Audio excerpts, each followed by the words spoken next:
Mesut ওজিলের একটা বিখ্যাত উক্তি আছে, যখন আমি জিতি তখন আমি জার্মান, আর যখন আমি হেরে যাই তখন আমি অভিবাসী। এই কথাটা কখন বলছিলেন ফুটবল প্রেমী যারা আছেন সবাই জানেন।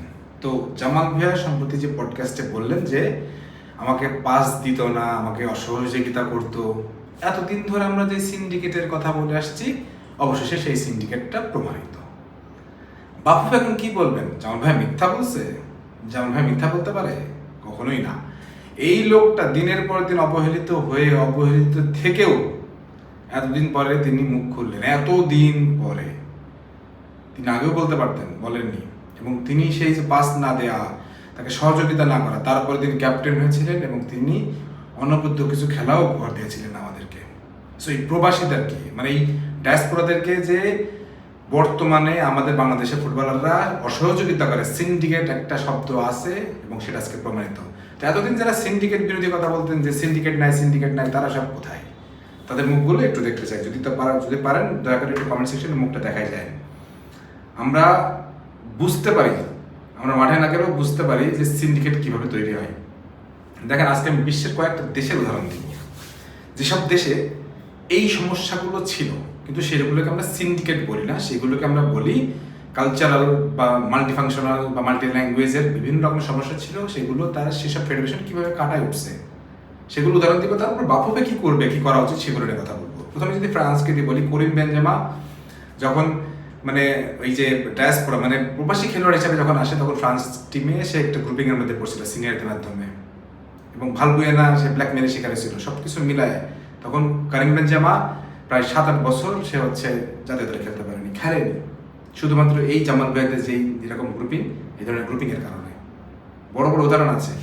এবার যদি আমি বলি জার্মানিতে মেসুত ওজিল একটা বড় উদাহরণ। এবার যদি আমি বলি লালিগাতে রিয়াল মাদ্রিদ বার্সেলোনা যে মানে যে একটা রাইভাল আছে, এটা স্পেনের জাতীয় দলে পর্যন্ত পৌঁছাই গেছিল। আপনি ঘানা বলবেন, ঘানাতে আমাদের সেম ঘটনা, প্রবাসী এবং লোকাল ফুটবলারদের মাঝখানে ব্যাপক গ্যাপ ছিল। কিন্তু আমি এতক্ষণ যে সব দলের কথা বললাম, প্রত্যেকটা দলেরই কোনো না কোনো সমস্যা ছিল এই ধরনের ডায়াসপোরা সংস্কৃতিতে। কিন্তু সেসব দল কিন্তু চ্যাম্পিয়ন হয়েছে, সেসব দল কিন্তু র্যাঙ্কিংয়ে প্রায় অনেক অনেক উপর আমাদের থেকে। তারা পারে, আমরা পারি না কেন? আমরা পারি না কারণ আমরা চাই না। এতদিন ধরে আমরা সিন্ডিকেট বলতেছি, সেই শব্দগুলোকে আপনারা পাত্তাই দিলেন না। আমি যদি এখন বলি যে যখন ট্রায়াল হয়েছিল, ওই ট্রায়ালের সময় এইসব খেলোয়াড়কে সিন্ডিকেট করেছিল, আমরা যে দাবি তুলছিলাম, সেগুলো এখন মেনে নেন? আপনাকে মানবেন না। এই যে ফয়সাল, এই যে মোর্শেদ, এই বদমাইশগুলো আছে সিন্ডিকেট করে যে আমাদের রোনানকে পাস দিতে দেয়নি, রোনানকে ফ্রি কিক নিতে দেয়নি, আজকে সেগুলো তো সত্য, এগুলো প্রমাণিত। আমাদের ক্যাপ্টেন বলে দিচ্ছে যে এগুলো প্রমাণিত। সো এরপরে আমরা আর কোনো কথা বলতে চাই না। বিশ্বের অন্যান্য সংস্কৃতি থেকে যখন এই ধরনের জিনিসগুলো আমাদেরকে দেখতে হয়, তারপরে যখন এগুলো অ্যাডাপ্ট করে যখন তারা চ্যাম্পিয়ন পর্যন্ত পৌঁছা যায়, তার মানে আমাদের সর্ষের মধ্যে ভূত আছে। আমাদের বাফুফে চাই না, বাফুফে জেনেও না জানা ভান করে থাকে। এবং আমাদের যতগুলো প্রবাসী খেলোয়াড় আছে এবং আরাম থেকে শুরু করে যারা যারা সব ফেরত চলে গেছে, সবগুলোর জন্য দায়ী হচ্ছে এই বদমাইশগুলা, যেগুলো তাদেরকে পাস দিনে তাদেরকে গ্রুপিং করছে, এগুলো দায়ী। এবং সেগুলোর বিচার করতে হবে এবং এগুলো নিয়ে পদক্ষেপ নিতে হবে। পদক্ষেপের কথা যখন বলছি, তাহলে কয়েকটা পদক্ষেপ আমি বলি। প্রথমত যে ভাই দেখেন, ওদের সাথে ইংরেজিতে কথা বলতেই পারি না, এই জন্য মিশবো না, এ ধরনের একটা সংস্কৃতি ছিল। আমরা অনেক সময় ব্রিলিয়েন্ট স্টুডেন্ট এবং খারাপ স্টুডেন্টের মাঝখানে সংস্কৃতি দেখি, ও ভালো স্টুডেন্ট ওর সঙ্গে মিশবো না, এরকম ব্যাপার আছে। সো আপনি দরকার হয় একটা ইংরেজি কোর্সে চালু করেন, যে ওদের সাথে কথা বলতে যেন সুবিধা হয়, বন্ধুত্বক্রিয়া হয়, বাডি সিস্টেমটা হয়, সেটা চালু করেন। সেটা তো করবেন না। 2 নম্বর যদি বলি, তাহলে যে এই যে কোড অফ কন্ডাক্ট, এই কোড অফ কন্ডাক্ট খেলোয়াড়দেরকে আগে দেখাই দেন। যখন জাতীয় দলে আসবে তাদেরকে পড়াই নেন, সই করাই নেন। তুমি যদি কোনো রকমের এরকম সংশ্লিষ্টতা পাওয়া যায় যে ইচ্ছা করে পাস দাও নাই, বা তুমি মিসকন্ডাক্ট করছো, তার সাথে আলাপ করা নাই, তাকে হেল্প করো না, সহযোগিতা করো নাই, তাহলে তোমাকে স্ট্রেট জাতীয় দলে বাদ দিয়ে হবে এবং জাতীয় দলে কখনো আর তোমাকে নেওয়া হবে না। এই কোড অফ কন্ডাক্ট বলবো করেন। আপনি দরকার হয় তাদেরকে মানে মেন্টালি যদি তাদেরকে সাউন্ড করতে হয়, তাদেরকে দরকার হয় সাইকোলজিক্যাল কোনো টিচার রাখেন, তাদেরকে মেন্টালি সাউন্ড করেন, তাদেরকে শেখান যে টিম ইউনিটি কি। ফ্রান্স কি মানে বিশ্বকাপে যায় না, এই টিম ইউনিটি তারা তৈরি করে নিয়েছিল, ডায়াসপোরা এবং সব কিছু মিলে তারা টিম ইউনিটি করছিল। ঘানা টিম ইউনিটি তৈরি করে নিয়েছে। এবং এই যে আমরা বলতেছি ভালো কোচ, এই ভালো কোচের কাজটা হবে যে টিম ইউনিটি তৈরি করা, ডায়াসপোরা এবং লোকালদের মাঝখানে একটা বন্ডিং ক্রিয়েট করা, এবং তাকে যেন কোনো গ্যাপ না থাকে। এটা কাজই হবে ভালো একটা কোচের কাজ। কাপড়েটা সেটা পারে না, কিন্তু ভালো কোচরা পারে। হ্যাঁ, দেশটা পারে যে কিভাবে এদেরকে টিম ইউনিটি করে নিতে হয়।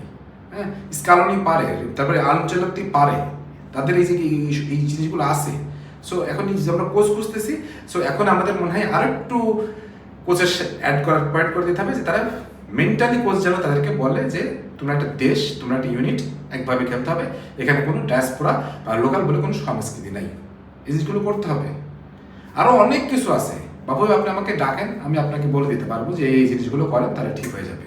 আমি বড় গলায় বলতেছি, আপনারা ডাকেন, আমি বলে দিতে পারবো যে এই জিনিসগুলো করেন, ড্রেসিং রুম ঠান্ডা হয়ে যাবে, ড্রেসিং রুমে আর কিছু হবে না। ওয়েল, এখন প্রশ্নটা হলো যে এগুলো বাবুকে করবে কিনা। বাবুকে করবে কিনা সেটা আমি বিশ্বাস করি না, করতেও পারে নাও পারে, বাট আমি মনে করি করা উচিত। কারণ আমাদের যে জাগরণ, যেভাবে আমরা নিজেদের উন্নতি করতে চাচ্ছি, সেই জায়গা থেকে আমাদের করা উচিত। আর যদি এটা করতে না পারি তাহলে সেটা আমাদেরই ব্যর্থতা হবে। আমাদের স্বামীর সঙ্গে আসবে ঠিকই, কিন্তু আমরা দিন শেষে আমাদের যে সেই লক্ষ্য, সেই লক্ষ্যে আমরা পৌঁছাতে পারবো না। তবে শেষে একটা জিনিস বলে যাই, সেটা হচ্ছে যে আমাদের ক্যাপ্টেনকে একটা থ্যাংক ইউ। ক্যাপ্টেন ভবিষ্যতে যারা আসবে তাদের জন্য আপনি পথটা সহজ করে দিলেন। অন্তত পক্ষে চোখে আঙুল দিয়ে বাবুকে বুঝাই দিয়ে গেলেন এই জিনিসগুলো আছে, এগুলো বন্ধ করতে হবে। ক্যাপ্টেন, আপনাকে স্যালুট। আপনি আমাদের ক্যাপ্টেন ছিলেন, ক্যাপ্টেনই থাকবেন সারা জীবন। আমরা আপনাকে ক্যাপ্টেনের শ্রদ্ধাই করবো। আপনাদের এই ব্যাপারে কি মতামত সেটা অবশ্যই কমেন্ট সেকশনে একটু জানাই দিন। সবাই ভালো থাকে, সুস্থ থাকে। আল্লাহ হাফেজ।